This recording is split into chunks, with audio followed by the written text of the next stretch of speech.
After almost 20 years in Vietnam, from the deployment of military advisors in 1955 to the final evacuation of the US Embassy in Saigon in 1975, the United States were ultimately defeated in their aim to prevent communism from spreading throughout Southeast Asia. The United States had failed to achieve their goal of maintaining South Vietnam as a separate, non-communist nation, which could have provided a strong democratic buffer state to help prevent the fall to communism of other nations in the region, in line with the domino theory.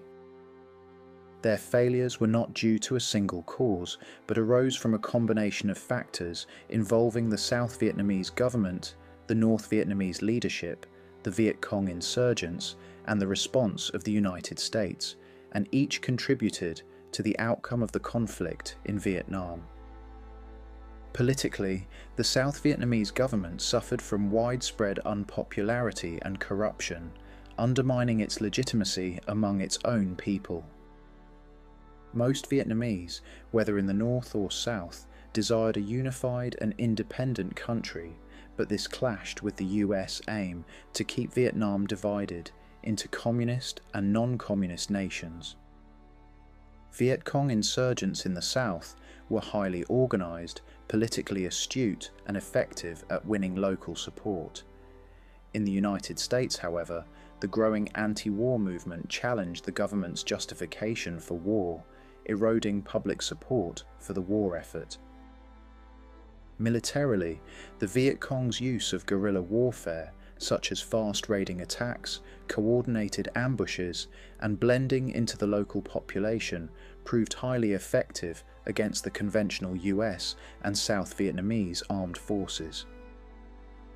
The VC and North Vietnamese troops displayed immense commitment and resilience, often enduring incredibly harsh conditions with strong ideological motivation. In contrast, the ARVN suffered from poor training and low morale, which weakened their combat effectiveness. The US military struggled with flawed tactics, such as relying heavily on firepower and bombing rather than winning the hearts and minds of the Vietnamese civilians. Furthermore, the draft brought in many young, inexperienced soldiers who lacked motivation, and issues such as fragging and widespread drug abuse reflected the deeper problems with morale among US troops stationed in Vietnam. Geographically, the US was at a significant disadvantage due to a profound lack of understanding of Vietnam's challenging landscape, tropical climate, and poisonous plants and animals, factors that complicated military operations and survival in the jungle. The US government and military leadership failed to grasp these environmental difficulties and had a limited understanding of the culture and predominantly agricultural lifestyle of the Vietnamese population. The South Vietnamese government under President Ngo Dinh Diem were largely Catholic, while the majority of the population was Buddhist. This created deep religious and social tensions that alienated many locals, and these divisions deepened further under Diem's policies of persecution. Additionally, most US soldiers and officials did not speak Vietnamese, which created language barriers to effective communication and building relationships with local populations. Economically, North Vietnam received substantial aid from their communist allies, especially the Soviet Union and China, which bolstered their war effort. For the United States, the enormous financial burden of the war became increasingly unpopular at home, leading to cuts in funding as Congress responded to the mounting public pressure.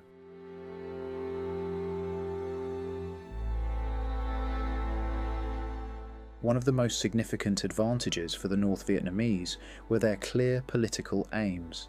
Their leaders, and the men that served under them, had a deep and unwavering commitment to national unification and independence, and this political will permeated their society. The North Vietnamese leadership had a clear understanding of their own strengths and the weaknesses of the United States, and designed complex battle strategies to undermine the tactics and firepower which was available to the US soldiers. North Vietnamese troops and their Viet Cong allies were well experienced in jungle warfare and guerrilla tactics, and employed hit-and-run engagements and sophisticated ambushes that inflicted constant casualties on the US and ARVN forces. The North Vietnamese mainly fought small-scale skirmishes designed to wear down their enemy, although they occasionally engaged in large campaigns when it was strategically advantageous, such as the Tet Offensive. Additionally, their familiarity with the geography and culture of South Vietnam was crucial. Before the conflict, North and South Vietnam had been a single country, and many people on both sides wanted reunification, and this shared belief gave the North important advantages. The North Vietnamese Army, or NVA, understood the South's terrain, climate and language, which helped them to navigate and operate effectively. Furthermore, veterans of the earlier battles against the French, known as the Viet Minh, knew of underground tunnel systems in the south that could be expanded for guerrilla use against the US soldiers.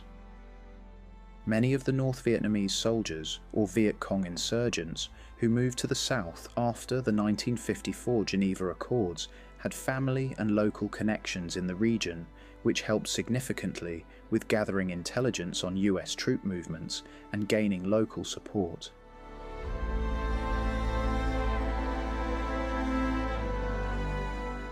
In North Vietnam, public opposition to the war was essentially impossible due to the authoritarian nature of the communist government and its strong ideological commitment to a unified Vietnam. If war was necessary, then both the leadership and the population were expected to commit fully, or to at least outwardly support the war effort. Politically, the Viet Cong were already well established within South Vietnam, providing the North with a powerful local ally. The VC's strong political and social organisation enabled them to mobilise and maintain support effectively. Economically and militarily, North Vietnam received generous aid from the Soviet Union and China, with estimates of over $3 billion between 1954 and 1967, primarily in weapons and other military equipment.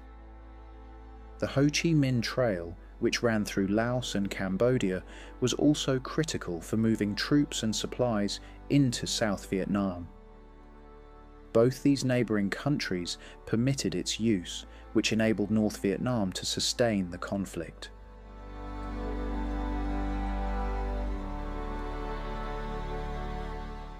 The US was fighting a war thousands of miles from home with vastly different conditions. Many of the US commanders and soldiers had no experience of these environments, so their combat readiness and military tactics were flawed from the beginning. Reliance on interpreters also limited direct communication with the Vietnamese, which often undermined the trust between them. Many US soldiers and commanders held racist attitudes towards the Vietnamese, similar to the discrimination faced by African Americans during the Civil Rights Movement.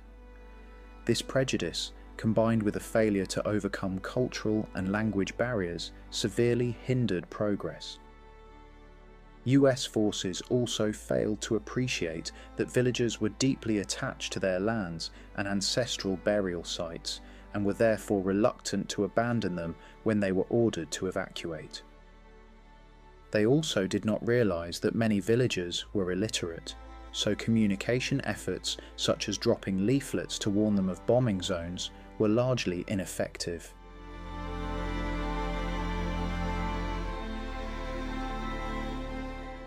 The political and economic challenges faced by the US at home and in Vietnam were severe.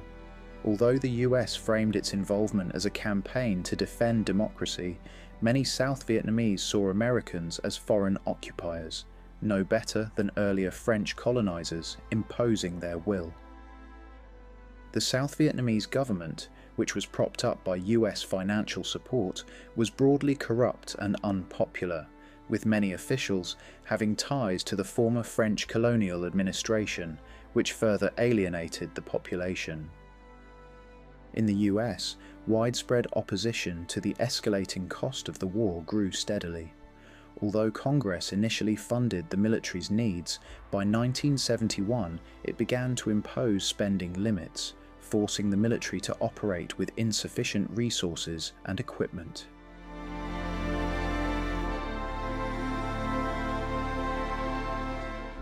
Historians argue that major US military assumptions played a critical role in their failure.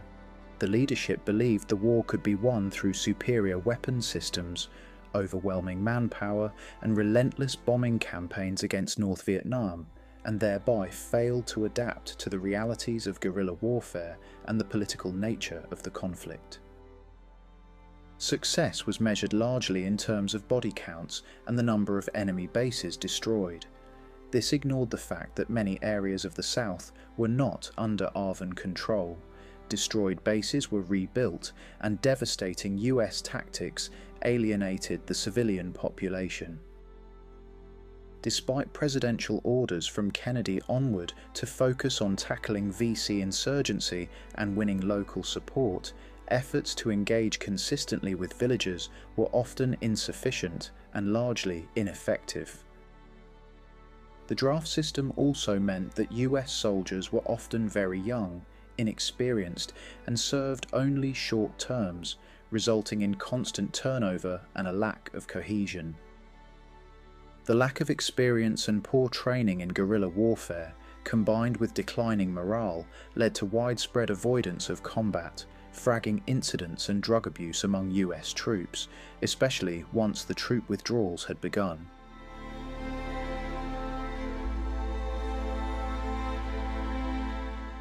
Unlike the authoritarian regime in North Vietnam, the United States was a democracy where elected leaders depended upon public support. During the 1960s, a decade marked by protest and social upheaval, increasing numbers of Americans openly questioned and opposed the war. Media coverage and public debate exposed the harsh realities. Many citizens became ashamed of their government, military, and police actions during demonstrations against US involvement in Vietnam. Although the US government tried to play down public dissent, mounting opposition made continuation of the war politically untenable. This was the first conflict where a large portion of the American public rejected the war's legitimacy, with many actively protesting against it. While it is unknown precisely how many died during the conflict, historians estimate that up to 3 million people lost their lives from all sides, including both military and civilian casualties. The Vietnam War is remembered today as the greatest defeat in American military history, which left a legacy of broken hearts and damaged minds.